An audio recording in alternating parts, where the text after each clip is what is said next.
어제 국정자문위원회, 국정기획자문위원회, 여기서 우리나라 군병력을 50만으로, 지금 60만인데 10만 명을 감축한다. 군 복무기간이 21개월인데 18개월로 줄인다. 그것을 이제 100대 국정과제에 포함시켜서 발표를 했습니다. 이 복무기간 18개월, 50만 군, 이것은 이제 문재인 대통령의 공약이고요. 이것은 참 집요하다고 할까요? 집요하게 노무현 정부가 추진하던 정책입니다. 노무현 정부가. 그때 군병력 50만, 복무기간 18개월 추진했는데 군에서 반발하고 국민 여론이 인정하지 않아서 그때 실패했는데 이걸 또 들고 나왔습니다. 또 북한은 정규군만 120만 명이라고 하고요. 예비군까지 합치면 250만에서 300만을 바라보고 있는 어마어마한 군사국가입니다. 그리고 북한은 지금 호시탐탐 적화통일을 획책하고 있습니다. 틈만 나면 우리를 이제 집어삼키려고 하고 있고, 핵과 미사일을 만들고 있고, 휴전선 일대에 약 8,000문이라고 되는 어마어마한 숫자의 포를 배치하고 남한을, 서울을, 수도권을 불바다로 만들겠다고 호언장담을 하고 있습니다.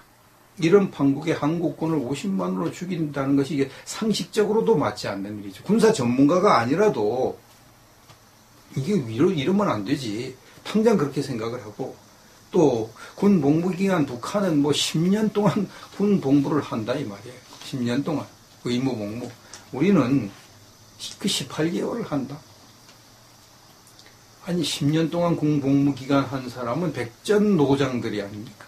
18개월 하면 훈련 기간 빼고 나면 뭘 겨우 뭐 훈련 받아가지고 뭘 좀 총 같은 거 쏴보고 뭐 하다가 그냥 어물어물 하다 보면 벌써 제대 말년 그래가지고 이제 제대를 하고, 어떻게 북한 일당 100에 10여 년간을 훈련받은, 최소한 몇 년간 훈련받은 군대를 상대해서 싸울 수가 있겠는가? 그래서 이런 우려 때문에 이 좌파 정부가 북한을 이롭게 하기 위해서 한국군을 약화시키는 정책을 쓰는 거 아닌가, 이런 이제 우려가 나오는 거죠. 그런 의심을 자꾸 하는 거죠. 받는 것이죠. 참 안타깝고 참 걱정스러운 일이 아닐 수가 없고요. 이것이 실행되지 못하도록 어떻게 하든지 막아야 될 텐데 참 큰일입니다. 미국 국무부가 문재인 정부의 남북대화 제의에 대한 공식 반응을 내놨죠. 헤더 나워트 국무부 대변인이 어제 문재인 정부가 남북회담 제의에 앞서서 미국 측에 사전 설명을 했다. 그리고 미국 측에 이해를 구했다. 이렇게 발표를 했는데 거기에 관련해서 다음과 같이 논평했습니다. 나는 그 문제에 관해서는 어떠한 외교적 대화 내용도 확인할 수 없다. 한국이 우리 정부에 우리가 북한과 대화하기로 하는데 어떻게 생각하십니까? 여기에 충분히 미국과 사전 협의를 하고 대화 제의를 했다고 선언을 했는데, 주장을 하는데 미국 측은 우린 거기에 대해서 아무것도 확인할 수 없다. 아무것도 말해줄 수 없다. 노코멘트 이렇게 했습니다. 그리고 남북 대화 제의 그 문제는 한국 정부에 물어봐라 이렇게 말. 이게 아주 참 미묘한 말이고 중요한 말이고, 참 미국 측으로서는 대단히 기분 나쁜 소리를 이렇게 표현한 거죠. 남북 대화 제의에 대해서 한국 정부에 물어봐. 왜 우리에게 물어보냐. 한국이 우리 마음대로, 우리를 무시하고 자기 마음대로 한다는 뜻이 여기에 포함되어 있거든요. 그리고 그들은 말하기를 우리는 완전하고 검증 가능하며 불가역적인 한반도 비핵화가 실현되기를 바란다. 한반도 비핵화에 그 확실한 약속이 없이는 우리는 대화 안 한다. 그 말이에요. 근데 왜 문재인 정부는 비핵화 확실한 약속도 없는데 왜 자꾸 대화를 먼저 하려고 하느냐. 그러니까 대화 문제는 한국 정부에 물어봐. 우리 보고 말하지 말고. 이렇게 지금 이야기를 하고 있는 것이죠. 이걸 두고 이충근 박사가 예전에 박근혜 대통령이 중국의 천안문 광장에 중국 군사 퍼레이드 참석을 한 것, 그것 때문에 미국 사람들, 미국 정치인들이 굉장히 기분이 나빴던 것을 이야기해 줬습니다. 그때 미국에 가서 미국의 한 정치인을 만났는데 그 정치인이 그 이충근 박사 보고 그러더래요.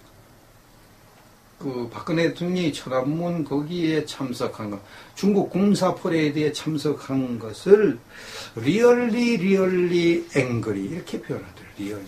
정말 화가 난다. 정말 분통이 터진다. 뭐 이런. 그래서 이제 진짜로 화가 나면 미국 사람들이 이렇게 말한다. 리얼리. 보통은 뭐 리얼리 앵그리 뭐 이렇게 말하는데 리얼리 앵그리 그러더래요.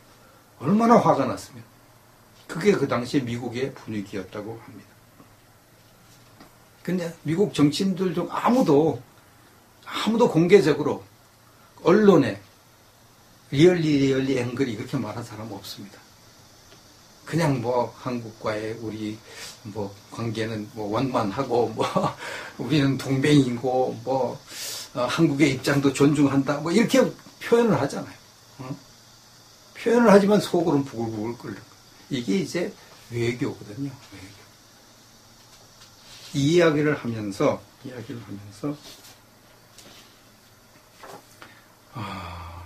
지금 미국의 입장이 이와 비슷하지 않을까 이렇게 이충근 박사는 추측을 했습니다. 지금 미국 트럼프 행정부가 가장 골치 아프게 하는 것이 북한 핵 문제, 미사일 문제. 이것을 중동 문제보다 더 앞에놓고 이게 최대의 고민거리고 이것을 해결하기 위해서 온갖 제재를 다 하고 있고 대화도 다 차단되고 이제 대화는 끝났다. 전략적인 인내는 끝났다. 이제는 군사적인 또 것도 이제 고려해야 된다고 모든 선택지가 우리의 테이블에 있다고 막 이렇게 하고 막 중국 기업까지 제재를 하고 중국의 반발을 사면서까지 이 난리를 치고 있는 이때에 한국 문재인 정부가 자꾸 북한에 뭐 인도주의 명령으로 퍼주기를 하고 대화를 하겠다고 하고 미국과 자꾸 이렇게 엇나가니까 속으로 미국 트럼프 정부 사람들이 속으로 부글부글 끓고 막 뭐 리얼리 앵그리 정도가 아니라 리얼리 앵그리 뭐 이렇게 막 할 것 같아요. 그러나 겉으로 그렇게 못하니까. 겉으로 그렇게 뭐 우리가 서로 분열되는 거 이런 걸 겉으로 내보내면 또 뭐 저기 북한 중국이 또 좋아가지고 난리치고 더 이간질 시키려고 하고 그러니까 그렇게 표현을 못하고 그냥 겉으로는 아무 일 없는 것처럼 이야기를 하고 그냥 마지못해서 퉁명스럽게 얘기하는 것처럼 그거 한국에 물어봐. 응? 우리는 뭐 대화 싫어하는데 왜 한국이 대화를 그렇게 하려고 그러는지 한국에 물어보라. 이런 식으로만 하는 것. 자, 이런 지금 상황에 처해 있습니다. 한국의 미래가 어떻게 될 것인가? 어떤 애국 동지는 다음과 같이 전망을 했습니다. 그분 개인적인 전망입니다. 문재인 정부가 끝내 미국과 공조를 하지 않고 북한과 핵미사일 이것을 제거하는데 협조하지 않는다면 미국은 독자적으로 북한 핵 문제를 해결하려고 할 것이다. 그럴 가능성이 높죠. 한국 정부가 이게 북한 핵미사일 제거하는데 협조를 안 하면 한국을 배제하고 결국 북한과 이제 단독으로 할 수밖에 없잖아요. 핵과 미사일을 그냥 놔둘 수는 없으니까. 그래서 북한에게 파격적인 제안을 하고 핵과 미사일을 이제 없애버리면 하여튼 북한을 전폭적으로 지원을 하고 미국과 북한이 동맹을 맺을 수도 있다. 그런 경우에 이제 한국은 버리는 거죠. 한국을 버리고 미국과 북한이 동맹국이 되고 한국은 왕따가 되고 한국은 일본하고 할 수는 없으니까 할 수 없이 중국 밑으로 들어가고 이렇게 될 가능성도 있다. 뭐 이렇게 분석을 하기도 합니다. 이충근 박사는 미국은 결코 북한의 핵무장을 용납하지 않을 것이다. 용납하지 않을 것이다. 이렇게 이제 전망을 했고요. 문재인 정부가 만약 미국에 비협조적이고 북한에게 협조적으로 계속 나가면은 참 이 문제가 복잡해지고 참 심각해질 것이라고 우려를 많이 했습니다. 참 이게 참 우리 한국의 불행이죠, 불행. 이럴 때 이제 우파 정권이 있으면은 트럼프도 좀 더 안심하고 좀 더 편안하게, 좀 더 확실하게 북한의 핵 문제를 해결할 수 있을 텐데 그렇지 못하기 때문에 트럼프 정부의 고민도 깊어질 수밖에 없습니다. 그래서 지금 치열한 수계산을 하고 지금 북한을 만약 폭격했을 경우에 그런 거 다 계산하고 최소 피해를, 한국의 피해는 물론 미군의 피해를 최소화시키는 그런 지금 계산을 하고 지금 있는 것으로 보여지고요. 또 이게 사드도 못 갖다 놓게 하고 있으니까 사드라도 한때 다 갖다 놓게 하고 그거 부족하니까 사드 포대 하나 제발 더 갖다 놓게 이렇게 하면 얼마나 좋겠습니까? 뭐 갖다 준다는 사드도 못 갖다 놓게 해방을 놓으니까 이 미국도 참 골치가 아픈 속으로 얼마나 부글부글 끓고 그냥 뭐 성질 같으면 한 대 주워받고 싶은 생각이 들 것 같아요. 내가 미국 행정부 뭐 고위 관리나 뭐 대통령이라면 그럴 것 같아요. 입장 바꿔놓고 생각해도. 참 이런 입장에 우리가 지금 살고 있습니다. 어떤 애국 동지가 망해가는 대한민국이라는 제목의 글을 썼는데 그 참 이렇게 참고가 될 만해서 소개합니다. 일부 소개합니다. 브라질의 룰라 대통령은 과잉 복지로 국민들의 환심을 사서 퇴임 때까지 80% 이상의 지지를 받았다. 룰라 대통령 유명하죠.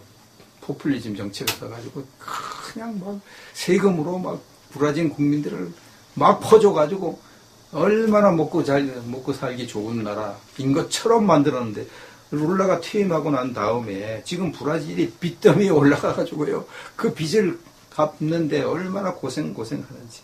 그래서 브라질 국민은 룰라로부터 독약을 받아 마신 것이다. 독약을.